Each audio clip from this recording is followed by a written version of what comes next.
Open the cabinet under your kitchen sink right now, and I would bet you count 8, maybe 10 different bottles in there. A window cleaner, a tile cleaner, a toilet cleaner, a wood polish, something for the stovetop, something else for the tub.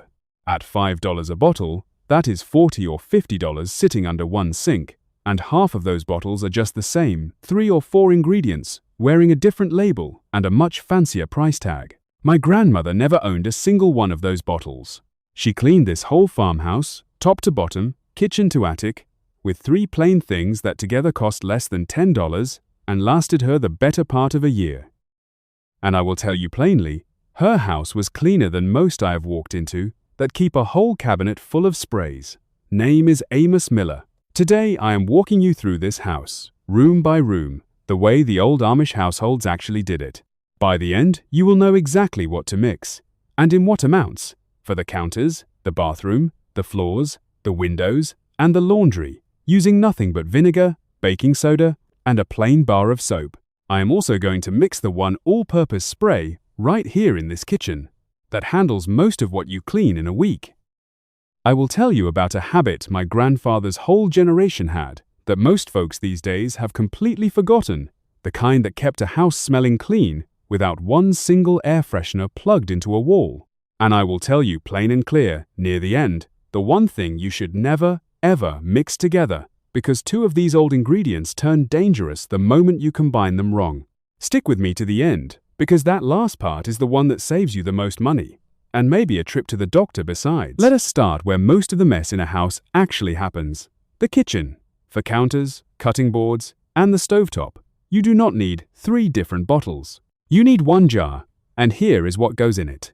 1 part white vinegar, 1 part water, poured into an old spray bottle you probably already have lying around from a cleaner you finished months ago. That is your everyday counter spray, and it cuts through spilled coffee, flour dust, and everyday grime just as well as anything sitting on a store shelf. For grease that has really baked onto a stovetop or the inside of an oven door, vinegar alone will not cut it. Sprinkle plain baking soda straight onto the grease. Let it sit a good 10 minutes. Then wipe with a damp rag. The baking soda works almost like a very fine sandpaper, fine enough not to scratch your stovetop, and it breaks that grease up without you having to scrub until your arm gives out. Stainless steel appliances get their shine back the same simple way. A little baking soda on a damp cloth, rubbed in the direction of the grain, lifts fingerprints and water spots clean off, and a final wipe with a vinegar-dampened cloth leaves the surface streak-free without a single can of specialty steel polish. Cutting boards are their own matter, especially the wooden ones.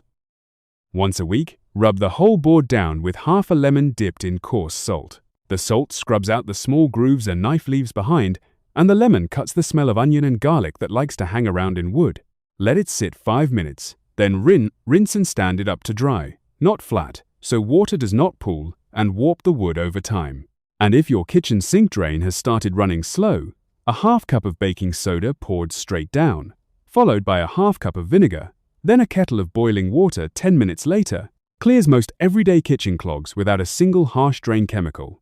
And it costs you next to nothing. Now to the room most folks dread cleaning, the bathroom. Start with the tub and tile. Make a paste out of baking soda and just enough water to bring it together, about the thickness of a good pancake batter. Spread that paste over the tub and tile, let it sit 15 minutes, then scrub with an old rag or a stiff brush and rinse clean. For grout lines gone grey and dingy, that same paste worked in with an old toothbrush brings grout back close to its original color. No specialty grout cleaner needed. Glass shower doors and mirrors are where straight vinegar earns its keep.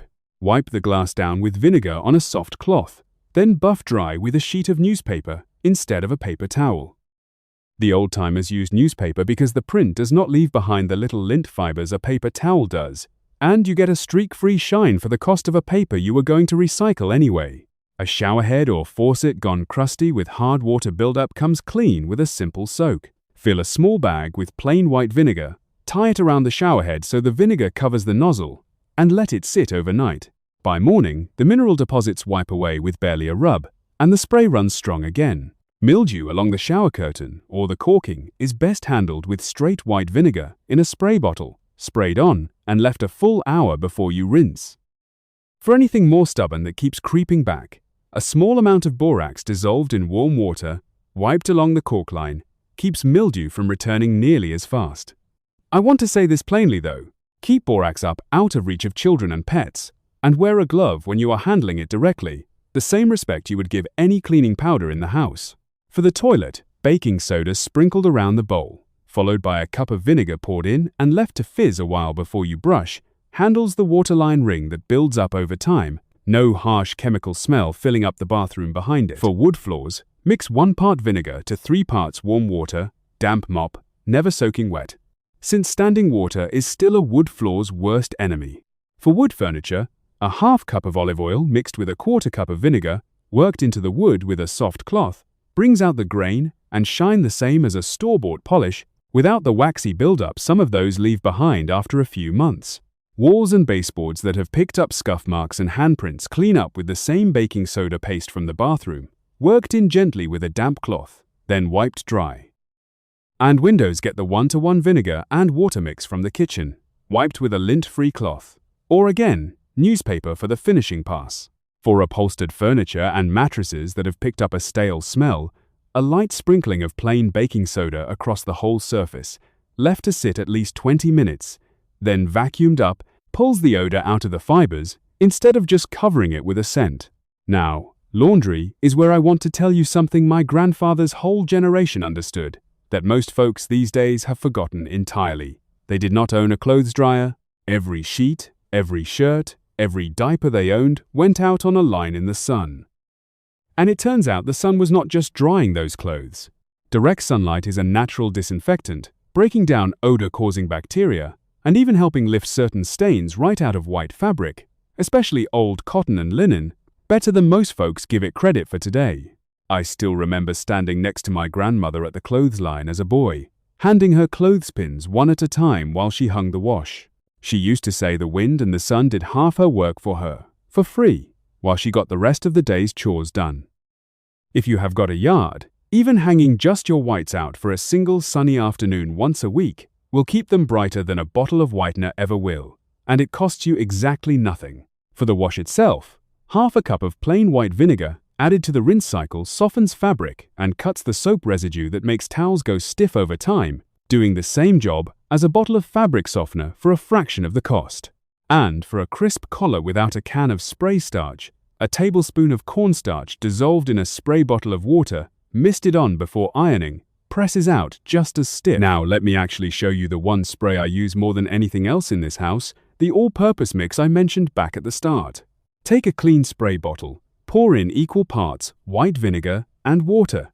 If you want, a lemon peel left steeping in the vinegar for a few days beforehand cuts the sharp smell and leaves a light scent behind. Screw the top on, give it a good shake, and that is it.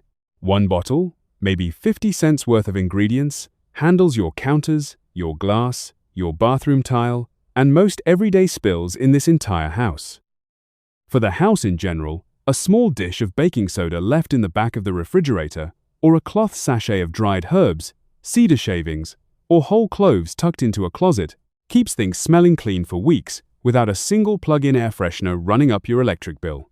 Now, the one thing I promised you, the thing you should never do. Never, under any circumstance, mix vinegar with bleach.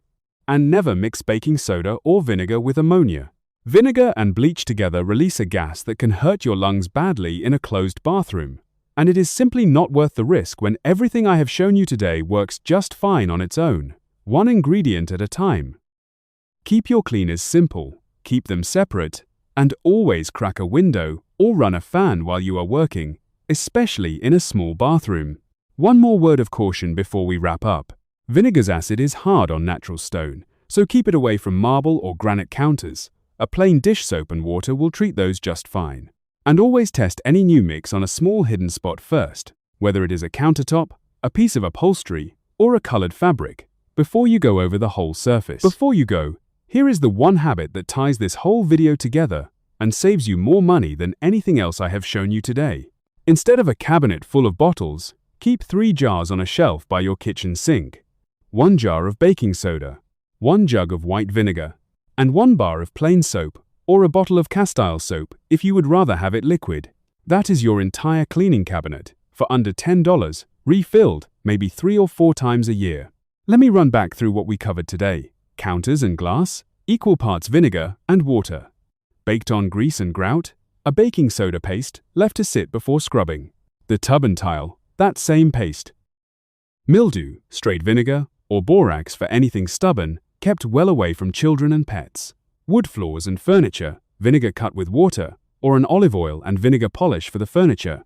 Laundry, half a cup of vinegar in the rinse, and the sun on the line doing more of the disinfecting work than most folks ever give it credit for. And carpets, upholstery, and closets, plain baking soda, and a cloth sachet instead of anything sprayed from a can. None of this is complicated, and none of it is new. It is just the same handful of plain ingredients doing the job of an entire cabinet of specialty bottles, the way it was done in farmhouses like this one long before any of those bottles ever existed. If this saved you a trip to the store, do me a favor and pass it along to somebody who still has that whole cabinet full of cleaners under their sink. Name's Amos Miller, and I will see you in the next one.